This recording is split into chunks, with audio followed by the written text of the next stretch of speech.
Canon Films, the home of high-powered, high-voltage motion picture entertainment. Hi, I'm Austin Trunick, author of the Canon Film Guide.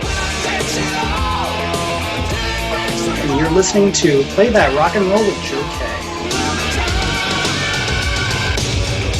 We're Canon Films, and we're dynamite.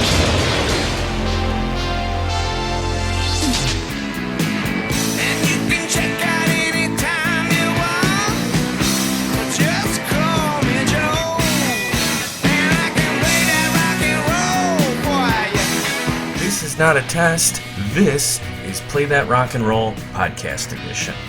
I'm your host, Joseph K., and like the song at the start says, just call me Joe. Welcome back to my interview with Austin Trunick, author of The Canon Film Guide, Volume 1, 1980 to 1984. Austin released Volume 1 this past June, and Volume 2, I'm told, is due out in fall 2021, Volume 3 coming at some point after that. Basically, these are a comprehensive look at all of the movies released by the Canon Film Company between the years 1980 and I think 1994, which was when they were owned by Menachem Golan and Yoram Globus. For more information about that company and those two men, I would suggest you listen to part 1 of my interview with Austin, because that's where we talk a little bit more about the background of the company and the guys who ran it. If you already own the book, you should reach out to Austin on social media and have him send you one of these, which is a signed book plate, which you can stick on the inside cover or use as a bookmark or whatever you want to do. Basically, I think Austin was planning on doing a book tour to promote Canon Film Guide, but COVID kind of put the kibosh on that, so this is sort of the next best thing. Very cool thing he's doing, so if you'd like, reach out to him and he'll send it to you. If you enjoyed part 1 of our interview, I really think you're going to enjoy part 2. We cover a lot of ground and a lot of great stuff in this one. This is where we really get into the meat of the movies that Canon put out. We start by talking about a couple of the people Austin interviewed for this book. We then move on to Canon's Ninja trilogy. If you didn't know, it was actually Canon that started the whole ninja craze of the 1980s. There was a trilogy of films they put out in the early 80s, and we talk about each of them. After that, we talk about Canon's early movies with Chuck Norris, specifically the Missing in Action trilogy, which is a favorite of mine. Austin talks about the weird, convoluted backstory of Missing in Action 1 and 2. And then we move on to Austin's recommendations on both where to start if you're new to Canon Films and you want to explore their filmography, and also some recommendations on deeper cuts. A huge number of movies released by Canon Films have been lost to time. Some for good reason, but some not for a good reason. Some that are truly lost gems. So Austin talks about a couple that are worth digging up and exploring and giving it a chance. And then the final part of the interview is 3 really interesting behind-the-scenes stories of a couple of Canon movies, including a story about Canon's relationship and bizarre contract with that guy, Sylvester Stallone, and their involvement in the films Cobra and Over the Top. That was particularly cool because those movies are going to be discussed in Canon Film Guide Volume 2. So the interview actually closes on a really cool tease for Austin's second upcoming book. So I really enjoyed that. I hope you enjoy this interview. If you like the first one, like I said, I think you're really going to enjoy the second part. Austin was a great guy to talk to, very cool, very friendly. And even though I'm already a huge fan of Canon Films, I learned all kinds of stuff from the conversation with him. So I really hope that if you're interested in Canon Films or movies from the 80s in general, you'll learn some good stuff in this interview as well. So thanks to Austin for coming on the show. That was a great talk. If you want to learn more about Austin or this book series, you can find him online at canonfilmguide.com. Also on social media, Canon Film Guide on Facebook and at Canon Film Guide on Twitter. So with that, just wanted to say thanks to Austin again for coming on the show. Hope you enjoy it. Here is part 2 of my interview with Austin Trunick, author of the Canon Film Guide, Volume 1.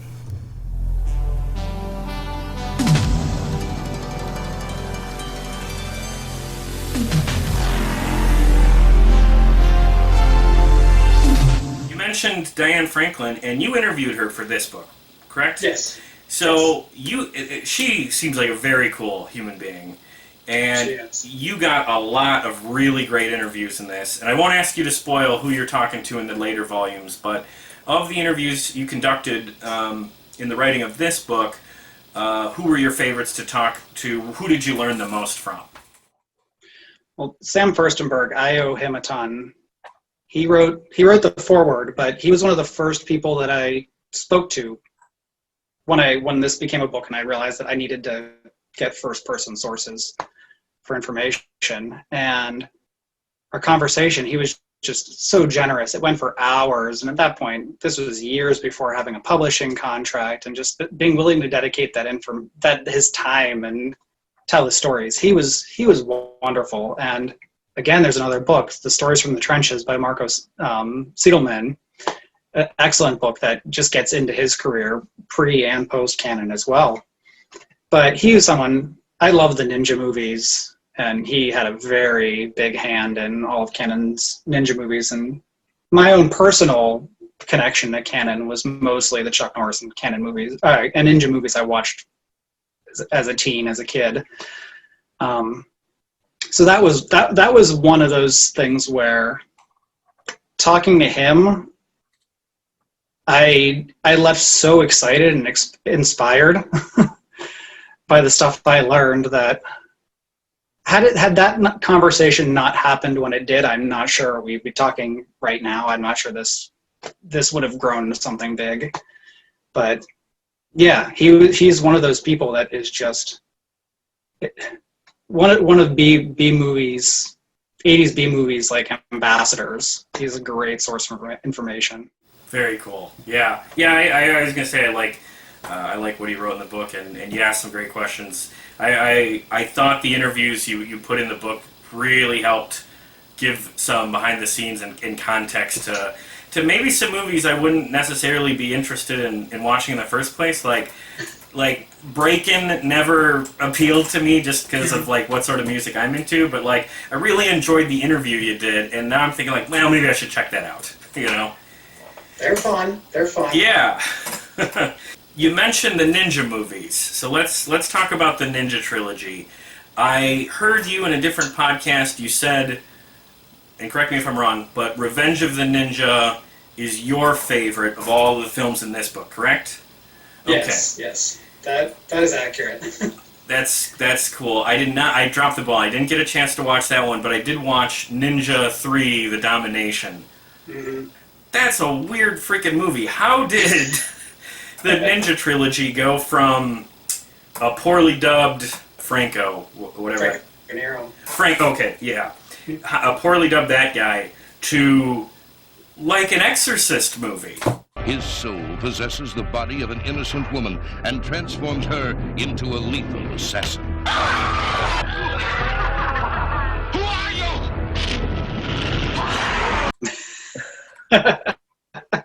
Yeah, these are three very different movies. The only thing connecting their Canon's first ninja trilogy is Sho Kosugi, right. Who plays a ninja in all three of them, but he's a different ninja in each one. Yeah. And so the ninja was a pretty big success for Canon when they released it, and it really kickstarted the ninja craze in the 80s, because ninjas were everywhere by the mid 80s, and Enter the Ninja was the movie that really brought them here, put ninjas front and center first in the US to Western audiences. Was that really the first true ninja hit, or was there? It was the first Yeah, it was the first big one. Chuck Norris had fought ninjas in the Octagon before that, but they were kind of they weren't front and center like Enter the Ninja. Right. If you take on a ninja, no matter how many you are, be prepared for the consequences. Enter the Ninja from Canon. Like Enter the Ninja was just about, I mean, the opening is just Sho Kosugi showing off his ninja weapons, and everything about that movie just makes ninjas look awesome. Yes. So yeah, in Enter the Ninja, Sho Kosugi is a bad guy who is trying to kill Franco Nero, who's just trying to protect his buddy's coconut farm. Revenge of the Ninja, Sho Kosugi got to play the hero in that one, and he's a ninja whose family gets massacred by bad ninjas. So he moves to the U.S., starts a business importing very delicate dolls with a U.S. business partner who is sneaking them full of heroin. They're full of heroin. Oh, okay. And so what he doesn't know is that his best buddy is also an evil ninja. And yes, eventually they have to fight. Ancient Japanese warfare explodes in America. It's the ultimate martial arts adventure. No one can survive. The Revenge of the Ninja. Revenge of the Ninja, a golan-globus production from the Canon Group. Ninja 3 is, Sho Kosugi is, it's the smallest part he's played in any of the three movies, and that's really the big reason why he fell out with Canon and didn't keep making his next few ninja movies. They made, Menachem had an idea, as Menachem, I gather that he did all the time, but this time let's have a female ninja. Sure. And that was his idea. An idea from him, right? Yeah, it was. He was ahead of the curve sometimes. Yeah. And so they based the movie around this character that Lucinda Dickey played. Yep. And one of the reasons why you have the Exorcist stuff is Sho Kosugi was already mad that he wasn't going to be the star, especially after he was the star of the last one. He had this sort of building career at that point. He didn't want to play this minor character. He also didn't believe that a woman could be a ninja. So to appease him, she wasn't a ninja. She was possessed by the evil spirit of a ninja, a evil spirit of a male ninja. So then Sho Kosugi was able to accept it. He's like, oh, okay, this makes sense now. I can believe that. Demonic possession, yes, but a lady knowing martial arts, no. Right. Where Revenge of the Ninja left off, Ninja 3 begins. An epic struggle of superhuman strength and supernatural forces. Ninja 3, the Domination. But it does make for a real entertaining watch, and I'm guessing because I didn't see it, is Revenge of the Ninja more straightforward ninja action and less this goofy shit in Ninja 3? Yeah, absolutely. Yeah. The reason I say it's my favorite, beyond just it's a movie that I have very vivid memories of my video store shelf, renting it often and pulling it out, and it had the big box, and they came in the bigger boxes back then, just to make them stand out on the shelves. But it's the perfect balance of actually being a really good action movie. There's some awesome stunts in there. A few stunts that almost got stuntmen killed, injured in terrible ways, but they come out, they look great, of course, because there's no wires, there's no, these are actually people doing these things. So the action is great, and the martial arts are very well choreographed. And then there's so much of the goofy stuff. Like the movie, I think Sam Furstenberg, he knew it was going to be silly, and he wasn't afraid for it to be a little goofy. So you have these in one scene in the movie, Sho Kosugi's son gets kidnapped, and so the kid is like he gets a fight scene. He gets several fight scenes, and it's Sho Kosugi's actual son, Ken Kosugi, Yep. who is like 6 years old at that point, and he gets a whole fight.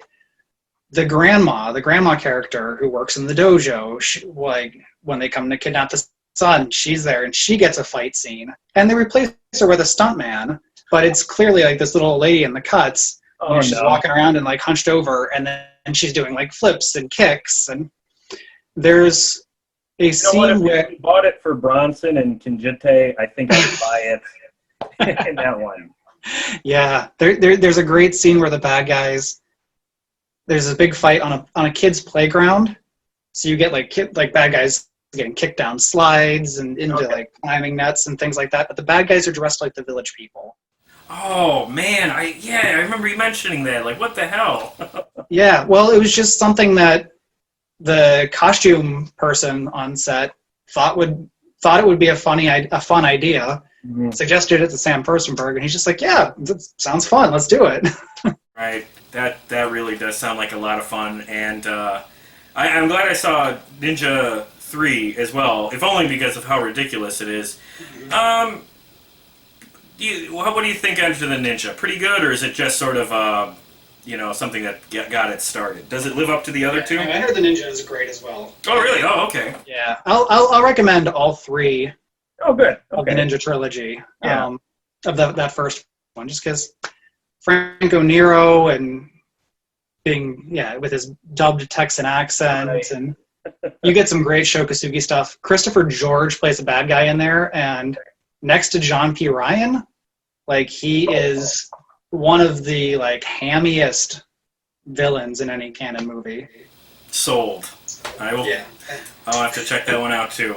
I haven't seen any of these, but you chronicle Lady Chatterley's lovers, the Wicked Lady, and Bolero, which what I got from that is that they're all like fancy porn, right?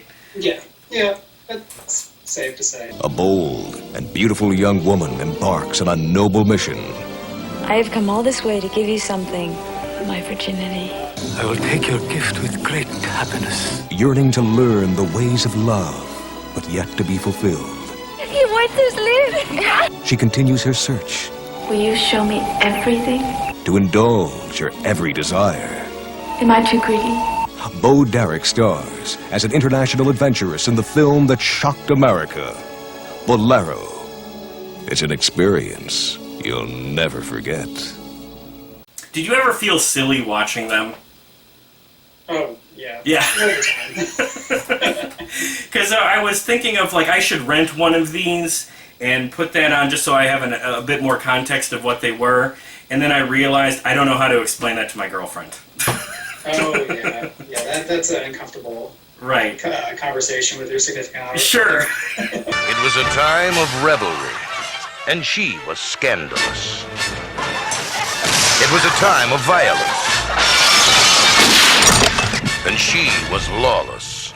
It was a time of passion, I've never yet deceived my husband. and she was the mistress of deceit. This is the lusty, bawdy, epic story of England's most legendary robber, the Wicked Lady, in a golan-globus production of a Michael Winner film. Did they continue with, like, Michael Winner fancy porn movies, or was that it? No, they had largely. They did more movies with Michael Winner, but Mhm. I think they moved away from that. They distributed a lot of movies that were even closer to porn. How many of those type of sleazebag movies did you find yourself watching putting this book together? As far as stuff that they didn't produce that they just distributed.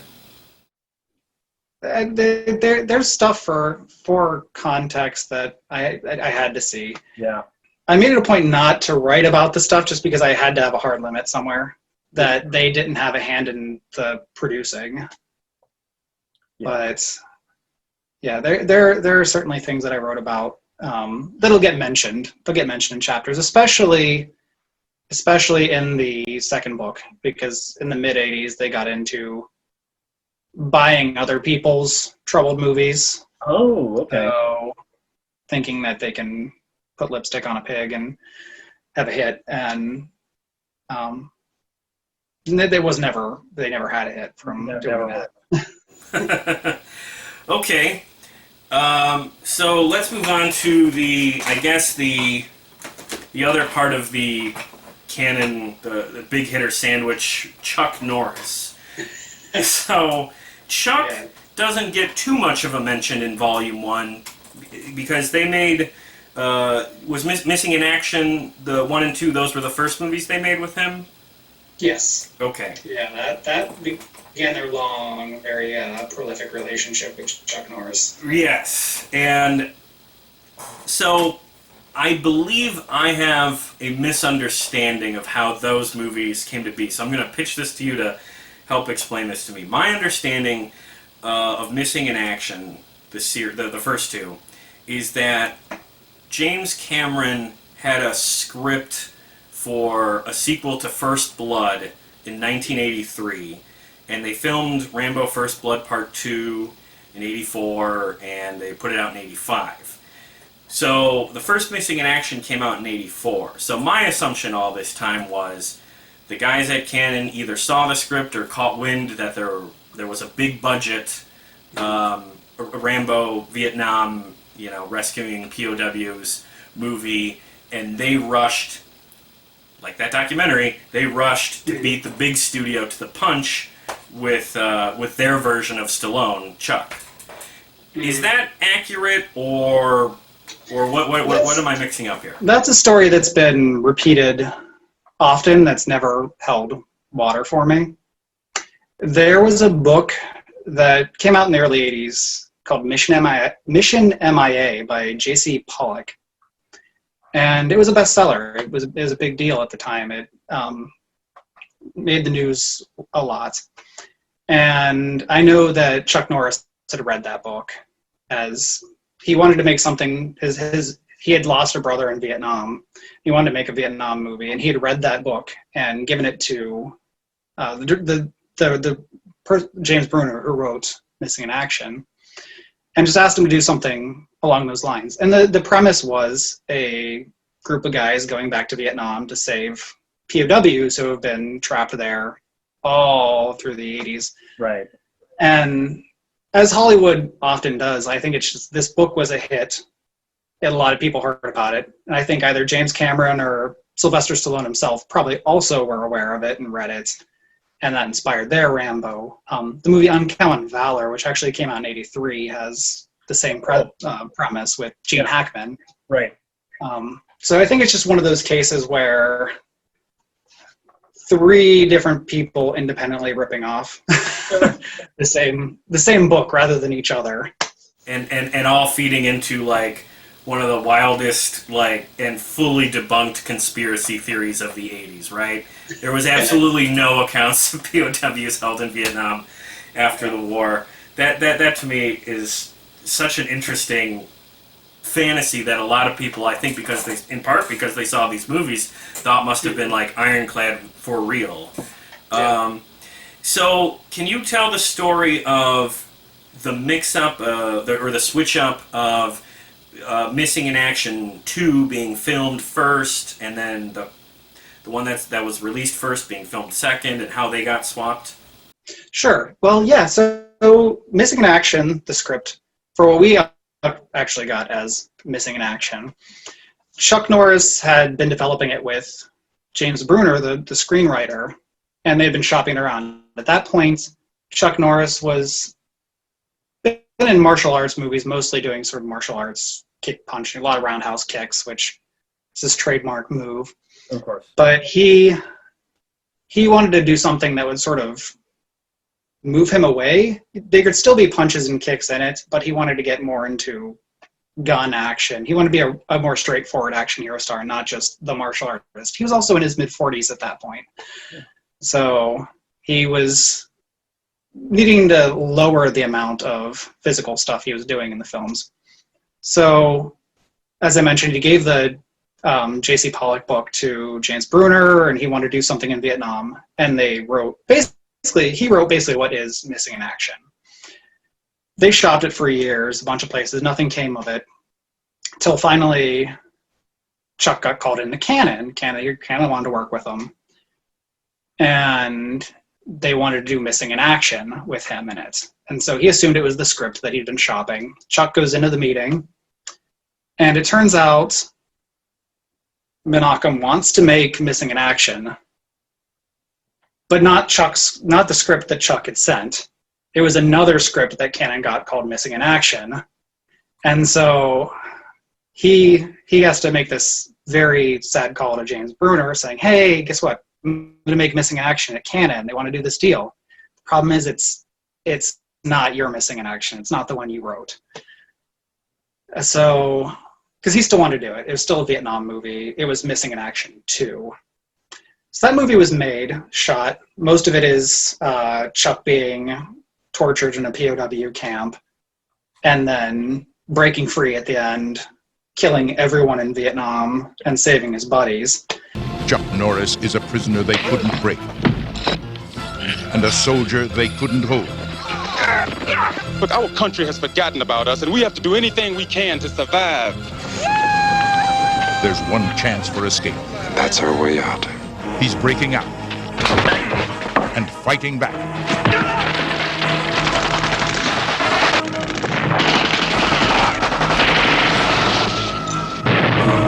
An American hero. His story continues. This is for me.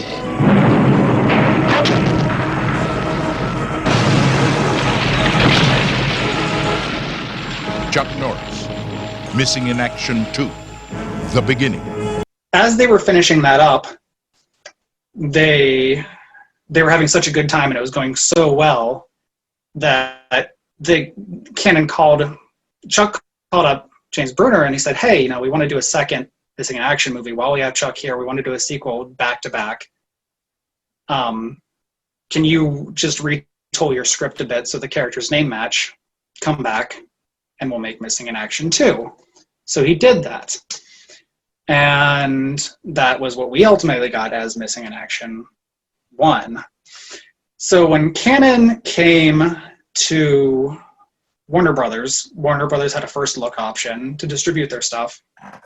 They showed them Missing in Action, what we have as Missing Action 2. And Warner Brothers said, no thanks. No, it's not very good. It's not the thing we want. So they canceled the deal.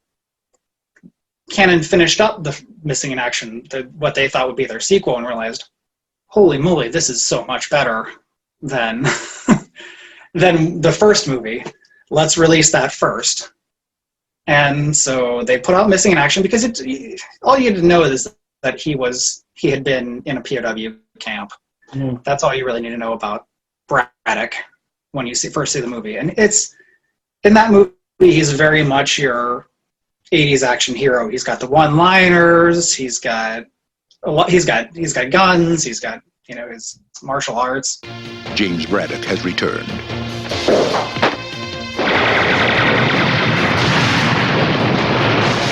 To uncover the truth and free the soldiers. We're going home? Missing in Action. Damn right. James Braddock declares war. The war isn't over until the last man comes home.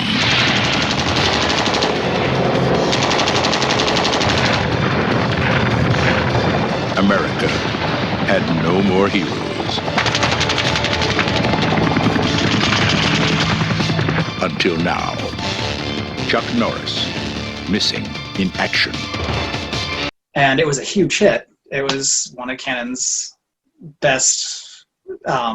biggest box office hits that they had in the whole time. And they needed a sequel for that. So they just got the original movie they shot, gave it the very confusing title Missing in Action 2, The Beginning, made it a prequel, and put it out a few months later. A matter of months, which is crazy. Yeah. So the first two might not be Stallone ripoffs, but one thing that the Missing in Action series absolutely does rip off the Rambo series is the titling of the third one, Braddock, Missing in Action 3.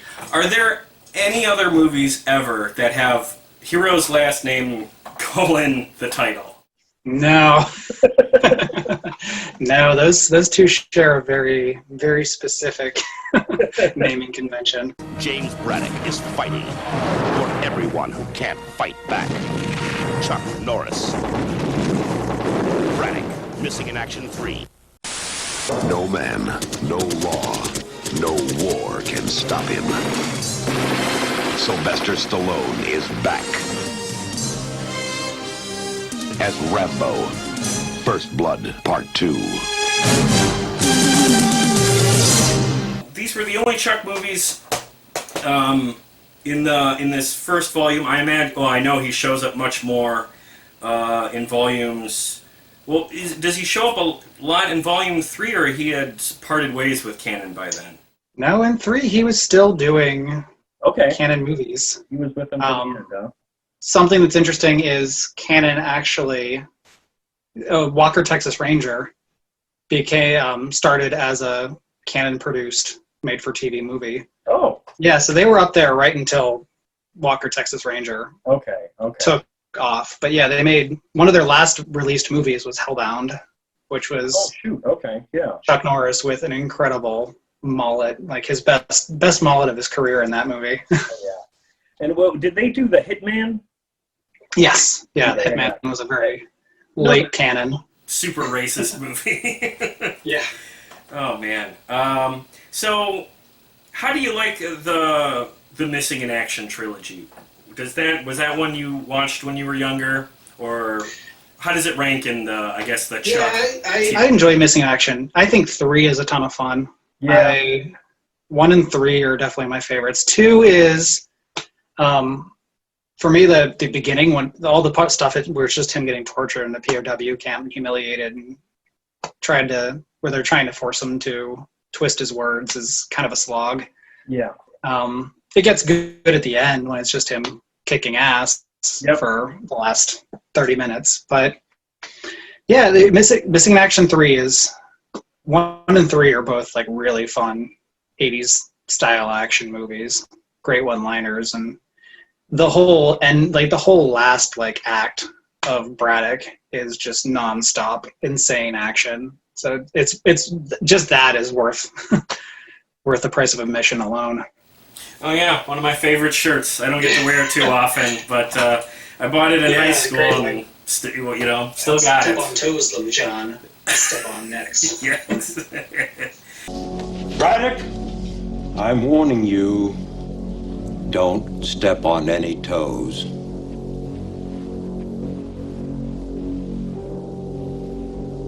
I don't step on toes, Little John. I step on necks. Of the Chuck movies that followed, give us a tease. Which ones should we look forward to hearing about in Volume 2? Invasion USA is excellent. Invasion USA is so good. That's another one with just a great villain, some great action. I really Delta Force 2 I really enjoy. Delta Force 3 is a mess that doesn't even have Chuck in it, but I've seen that one. Yeah. That one, that sucks. Yeah. Delta Force 3 is a funny case because they were making it, and for some reason I can't recall offhand, but the director was fired or didn't show up or something in the first couple days. So Sam Furstenberg came to direct it, but it was literally a movie that they're like, you need to get on a plane right now. He read the script on the plane, on his plane, his red eye over there, and the next morning was directing the film. So it's funny listening to him talk about it because I can't imagine the movie.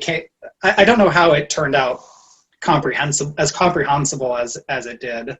Gosh, there's no saving that one. I think you want to know a funny story about that. When I saw it, I remember I was watching it and I was paying attention to the intro credits and I saw the name John Ryan, and John P. Ryan is in the second one, and I was just like, oh, thank God, at least John P. Ryan's in this.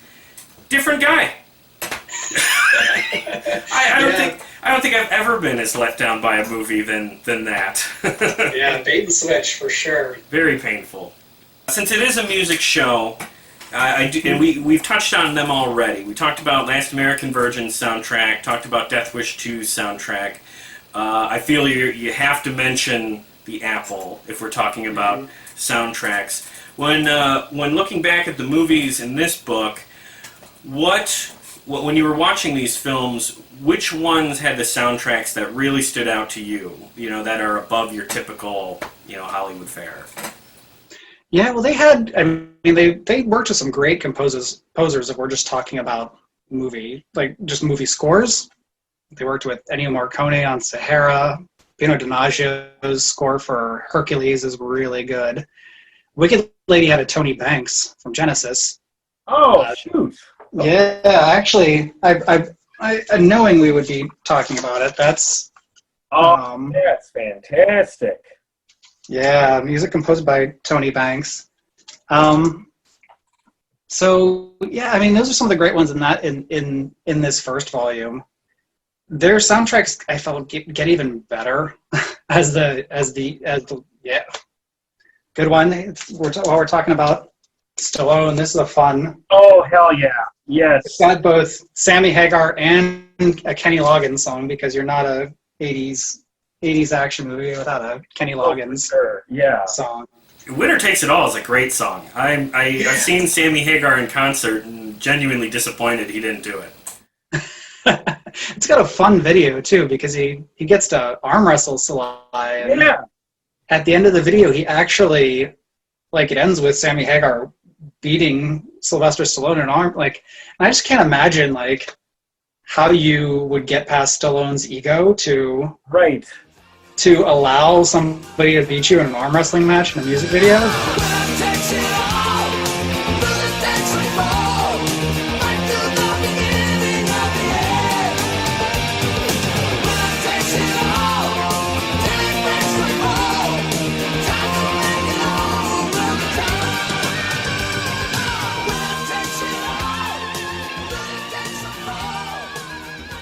Yeah, it was game apparently. Yeah. No, I do love that music video. That's a great soundtrack and a great song. And that is Cobra. The Stallone pictures are definitely good soundtracks to look forward to. So when keeping it just to this volume, we talked about Revenge of the Ninja and a couple of others. Maybe say 3 that stand out as your absolute favorites. If someone is totally unfamiliar with canon, what would be the 3 that they should check out from Volume 1? From Volume 1, okay. I think Hercules is an essential one, just because of the special effects being just so crazy and over the top there. I always love to recommend Revenge of the Ninja and the Apple, but those are. If I was going to convert someone into being a canon fan, I guess. Yeah. Death Wish 3 would probably be the one. Just because it is so wild, and it is a good example of what the Charles Bronson movies were. Mm-hmm. That's a tough question, because there are a good dozen that I would love to recommend. I think any film fan could read this book and come away with at least several recommendations. I've been a huge canon fan for years, and I don't think I've even seen half of these. So I've earmarked a bunch and watched a bunch this week. Okay, I was journey ahead of you. Yeah, the one I was watching today, and I didn't finish it, and so I wonder what you think on this one. Is I was watching House of the Long Shadows, with Vincent Price, Christopher Lee, and Peter Cushing. House of the Long Shadows. The murderously funny mystery with a twist. Yes, I see what you mean. House of the Long Shadows. Vincent Price, that's me. Christopher Lee, Peter Cushing, John Carradine, and Desi Arnaz. In a Golan-globus production. Maybe I'm alone. That one felt truly lost to time. What were some of the the ones in Volume 1 that you think have totally disappeared from the public conscious that are due for someone to rediscover. Another one you read about that I'm curious, or you wrote about that I'm curious about is the one with Roger Moore. Never heard of that one. Right? Yeah. Yeah.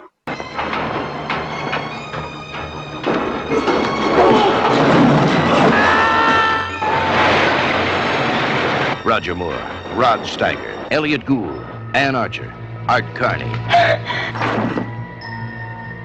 Suspect or victim? Roger Moore walks the tightrope of terror in The Naked Face. Written for the screen and directed by Brian Forbes. A Golan-globus production coming from Cannon. Definitely one of the ones that's a true lost gem to me was that championship season. Oh, okay. And it was a adaptation of a hit Broadway play, but the cast it's Robert Mitchum, Martin Sheen, Bruce Dern, Stacy Keach, Paul Sorvino, and just this incredible, definitely the best set of pure actors Cannon ever worked with. And it was directed by the guy who wrote the play, the Pulitzer Prize-winning playwright, got to direct his own film. He got to shoot it. Cannon actually amazingly let him shoot it in Scranton, Pennsylvania, which is where it was based. It was the director's hometown, and so stuff was actually shot in the real buildings that they were reproducing and sets on Broadway. And it's an incredible piece of acting. It's just about these guys who come together from this basketball team that won a state championship years and years ago, and every year they get together and they drink and they remember the good times. And it's just one bad night where just everything in each of their lives, something's going wrong, and they just have it out with each other. And it's a play. I mean, you can definitely tell that it was meant for the stage because there's really they don't do much to open it up. It's in one place, but it's well acted, it's well written. Is that the only reason you're against it? Isn't that enough? I thought it might be because you're having an affair with his wife. You're doing what with my wife? She came to see me about a campaign contribution. You take it. I wonder how much she raised. Why, ridiculous, you know that? I'm absurd. Are you kidding? You're an alcoholic. You need each other, boys. Need. I don't need him. So you want to dump me as George's campaign manager, huh? You're a shabby man. You're degenerate. Find his weak spot and go after him. You're shabby! Punish him with it. You're a twisted man! Win! Win! Pride, loyalty, teamwork. Here's my trophy, Coach. I'm going to tell about the kickbacks, the cops, the money, everything! Hook him! Hook him! Hook him to death! Read the names in silver. Deny that. Empty! That championship season, a Golan-globus production of a Jason Miller film from Cannon. Cannon, and before Cannon released it, they really thought it was going to be probably one of their best shots at actual, some sort of Oscar recognition. Yeah, and I'm going to ask about that. How come that didn't take? It deserved it, but the problem is Cannon, specifically Robert Mitchum, kind of ruined it for Cannon. Right before, when they had the big premiere, they had all these fancy, influential journalists and film critics and fancy New York gala premiere. And Robert Mitchum just started drinking in the morning when they had the press junket. And so you read these interviews, and what was amazing and wonderful for the research is that all these interviews went in the newspapers, people actually published, and they would all comment he smelled of alcohol. He was always very standoffish, very mean in these interviews. Then they eventually cut his press day short, sent him back to his hotel room, told him to sleep it off because he's got to get in shape for the premiere when they're all in tuxedos. He just continued drinking. He shows up, he can barely stand at the premiere. And when they get the cast, him and Martin Sheen, Bruce Dern, all together for a photo, they hand him a basketball. And they sound they're trying to pose it so they look like a basketball team, a bunch of old friends. They hand on the basketball, and for the accounts are very unclear exactly what spurred it, but I think Mitchum just didn't like the photographer getting so close. They took there's a female photographer for a newspaper. He took the basketball and slammed it into her face, busted her teeth, broke her camera. She ended up suing him for all the money he made in his Cannon movies, and that was all people talked about. It no longer was a movie that was like Cannon's bid for legitimacy with great acting. Right. Anytime it was from that point on the movie where Robert Mitchum broke the photographer's face. Yeah. And so yeah, it's sad because that it killed their narrative. I think that like one just Robert Mitchum, that all day bender ruined it for Cannon. Wow, totally railroaded by renegade drunk ass. Oh, that's too bad. Okay, and then lastly, when it comes to this book, Volume 1, of all the films you wrote about, which, if any, were true stinkers that if you don't have to watch again, never watch again, you'll be fine with it? What's the drag? There are a few. Even in the second book, there are some that I've been watching lately while working on that have been a chore to get through. Yeah. Secret of Yolanda. Luckily, it's like one of the more obscure ones in the book. So, but it's bad. It's really bad. One of the strangest things about Volume 1 to me is one of my favorite chapters to write was about one of my least favorite movies, and that was Bolero. Oh. And just because Bolero needs to be seen once because it is so colossally terrible and just cheesy, and there's so many parts to laugh about. But a lot of these movies I'd watch 4 or 5 times in the course, even if it's in later ones where I'm just like half paying attention to it while jotting notes and it's on the background. But Bolero, the first time watching it's funny. Each time it gets progressively harder. So that's a movie, but the backstory behind it, Cannon got in such a public pissing match with the Derricks. Yeah. Who her husband directed it, produced it, they wrote it, they did it all together. That it made the papers, both sides, and so like for months, where that championship was killed by bad publicity, Bolero was built on bad publicity. It ended up doing very well in theaters. They released it as related for a X-rated movie. Oh, okay. But yeah, people went to see it, I think, purely because they had just heard the studio releasing it and the people who made it and started it and directed it just trash talking each other and the trade papers for months and months and months. A good old. But yeah, Bolero is one that rewatching got harder every time because yeah, it was one of my favorites to write though.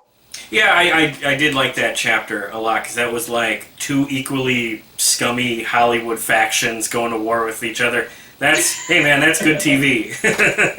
Yeah. Okay, well that's good. We'll avoid that one. So, do you have a release date for Volume 2? Sometime in fall 2021. Oh, okay. Next year. Awesome. How far along on the writing are you for it? The actual writing is pretty far along. When I started writing these books, I was doing it out of order. Like I said, I didn't know what it was going to be. So a lot of it was actually a lot of what's in Volume 2 was written before much of what is in Volume 1. Mm-hmm. So it's much bigger. It covers a lot more movies. I think the first one was 40. This one is, I believe, 56 chapters. So it'll be thicker. And I have 51 of those written. So I'm nearing the finish line. Okay. But then there's one of the nice side effects of having this first one out is it's been easier to land interviews. Oh, real good. So I think being able to point to the book being out there and getting good reviews and being on Amazon, I think a lot more people I've reached out to have taken it seriously, which is nice. So that's a lot of fun. So that's a long process because there are a lot of people I've been talking to that I'm excited about, that I've been reaching out to and have been receptive. So I want to finish up over the next couple months, finish up those last few chapters, then just do as many interviews as I can, and then come the whole editing and transcription process, which is time consuming, but yeah, so it's getting there. I'm definitely ahead of where I need to be to get it out on the timeline I want. So I'm happy about that, and hopefully I can keep landing bigger interviews because I'm excited about what's going into this one. Yeah, for sure. And I'm crossing my fingers you get in touch with Yoram. There's always hope. Well, so just lastly, what's a quick tease of some of the movies that are coming in Volume 2 that fans can look forward to? Yeah, Volume 2 has all the Delta Force movies. I haven't figured out the tagline for the front, but they made a lot of Force movies. You have Delta Force, Life Force, and Avenging Force, all in the space of the 3 years it covers, 85, 86, 87. That's one of the funniest things, is it covers the smallest number of years. It's only 3 years in it, but it's the most movies because Canon was putting out a movie in the theaters almost every week back then. But yeah, the Tobe Hooper movies, so it's got Life Force, Invaders from Mars, Texas Chainsaw Massacre 2 all fall into that. You have Invasion USA. The American Ninja series is in there. Some of their second era of Bronson movies. You have Murphy's Law, Assassination is another one that's included. So yeah, there's a lot of stuff. I think a lot of the movies, Over the Top is another one. Sylvester Stallone, you get the whole Over the Top saga. So I think it's one that, what's that? Cobra's in that one? Cobra's talked about. Cobra is definitely, Cobra is discussed in there. Is Cobra? It has the Canon logo on it. So interestingly, if you want to hear it, I have a quick story behind. So Canon they made a huge deal of making Sylvester Stallone the highest paid actor in Hollywood. They paid him $12 million. At the time, record breaking for one movie. And that was for Over the Top. Okay. So they announced it, they started advertising it. They didn't have $12 million to give him because that's not how they operated. They gave him $1 million as a retainer and took the movie to all over trying to get the money because they needed $12 million, and for him to do it, they needed a budget of, I think it was $21 million. It was a high budget, and that's more money than Canon was used to spending. So it was an exclusive contract for this one film. So he kept making his other movies. Canon kept trying to find a partner. Finally, they ran out of options. They went to Warner Brothers. Warner Brothers, they say, okay, we will give you the money so you can actually make this film.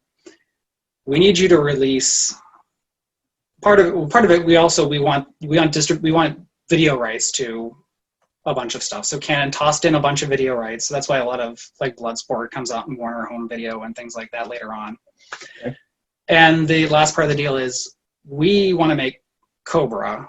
We have the script for Cobra, but we can't because you've got your darn exclusive contract in here. Like, he can't do it.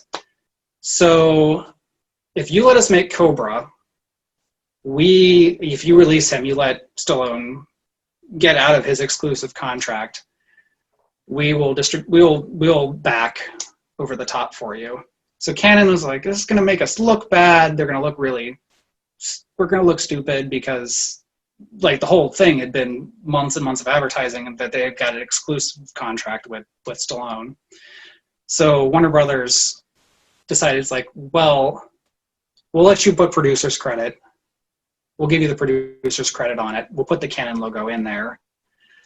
And that'll make it so you look like this is your film as well. So so it looks like you got 2 Stallone movies.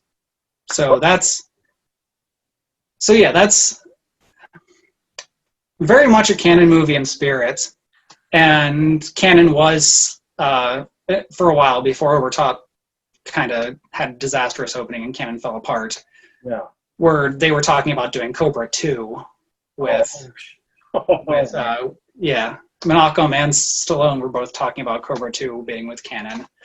But yeah, the original Cobra was a Warner Brothers movie that they put the golan-globus and the opening on there, but they didn't produce themselves. They didn't have any hand other than releasing Sly from his contract. It's really interesting. I mean, this is the kind of stuff for as long as I love this movie, I just assumed, yep, golan-globus, it fits what they do, I see the logo on it. But these are the inside baseball stories that are such, a great part of this book, and it's a huge part of why I love Volume 2. And man, if I could pre-order 2 and 3 today, I would do it.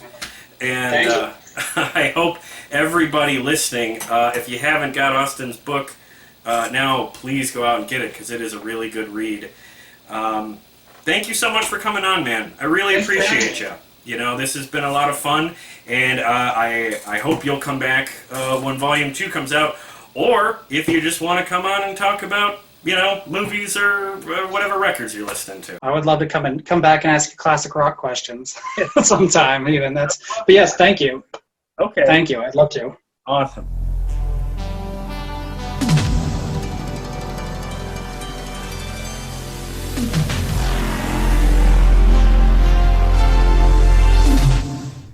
And that was the conclusion of my interview with Austin Trunick, author of the Cannon Film Guide, Volume 1, 1980 to 1984. I really enjoyed Austin's book. It could very well be my favorite book about movies, period. And meeting him and having a conversation with him was a real treat. So I'd just like to extend a thank you to Austin for being such a great guest. Hopefully he'll come back. And like I said before, buy this book. You don't have to be a die-hard Cannon fan like me to enjoy it. If you like 80s action movies, if you like exploitation movies, if you like really anything released in the 80s, there's going to be something here that you'll enjoy. This is a great book for film fans, and I could not be more excited for Volume 2 and 3. If you want to learn more about the book, you can find Austin at canonfilmguide.com. You can also follow him on social media, Cannon Film Guide on Facebook and at Cannon Film Guide on Twitter. Now, once you've got Austin's book and you follow him on social media, please come follow me on social media. I am at Play That Podcast on Twitter, Play That Rock and Roll on Facebook, but if you search all one word, Play That Podcast, our page will come up on YouTube, youtube.com/c/Play That Rock and Roll. If you're listening to us on Apple Podcasts or really anywhere that you can leave a rating or a review, please take a moment and do that. Please give us a good rating and a kind review. That is so helpful in the early days of any show, and that is exactly what we are. We're not even a year old, so getting those comments and those ratings is super helpful and much appreciated. So that's going to be it for me. I'd just like to say thanks again to Austin for coming on, and thanks again to all of you for listening or watching, however you found us. And with that, since we were listening to him earlier, let's have Sammy Hagar play us out. Sammy, take it away.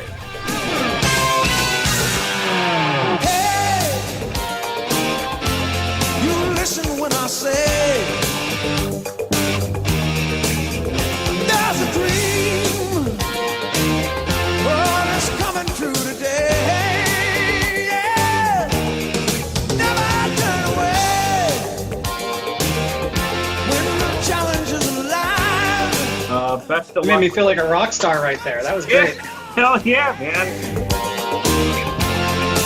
Every chance you take.